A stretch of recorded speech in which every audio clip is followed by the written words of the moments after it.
Welcome to OBDSync. In this episode, we're going through how to enable the tyre pressure monitoring system in a Holden VF Commodore. To do this, there are two modules to program. That's the instrument panel cluster and the body control module. So we're going to start off with the IPC first.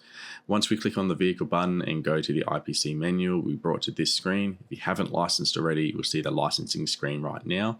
Once you're loaded in, we'll go up to the flashing tab along the top. We'll click on the configurable options tab and we'll see here we have our tire pressure monitoring system drop down. We'll turn it from off, put it to on. We'll make sure we have a battery charger fitted to the vehicle first, and then we'll click the right button. We will get also another pop-up indicating the same thing, making sure you have a battery charger fitted. And if you change the theme color, it will take over 30 minutes to complete. If you don't change the theme color and all you do is turn the TPMS on, this takes roughly about 10-15 seconds to complete. So it's a nice quick flash, which is what we're about to see here.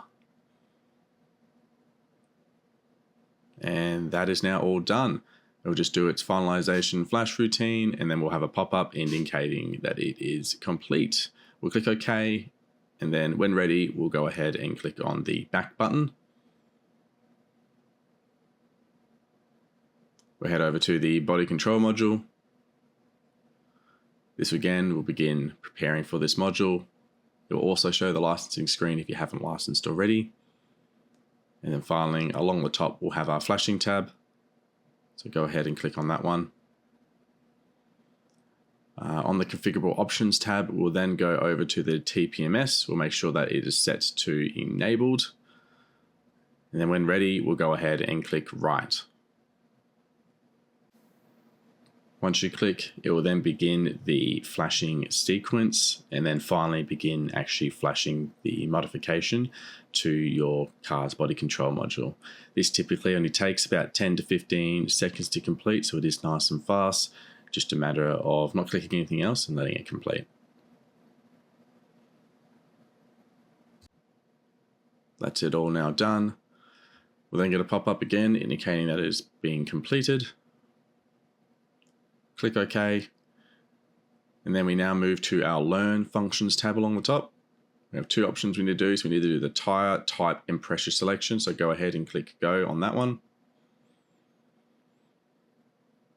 We'll then have some drop-down menus. So there is a placard on the inside of your driver's door that actually indicates the pressures. So match them up to Comfort, Eco, and Fully Loaded. So you'll go ahead and select. So for us, it's going to be the 250 kPa or the 36 psi.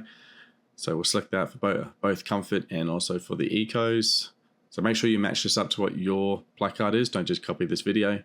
Very important for that. So for ours, it's going to be 250 all the way through.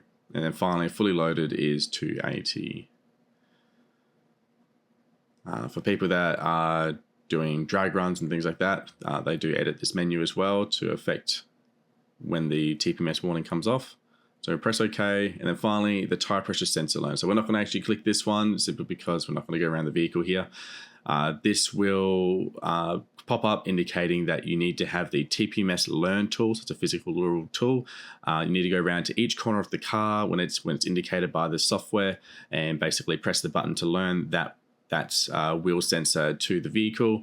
Once it's all done, you can press OK to finish the procedure in the software, and then finally you'll have your TPMS learnt to the car. It can take a couple minutes for it to show up in the instrument cluster, but so long as this learn action completes successfully, those sensors are learnt to the car and you'll have TPMS all functioning. All right, thanks for watching. Make sure to like and subscribe. Otherwise, we'll see you next time.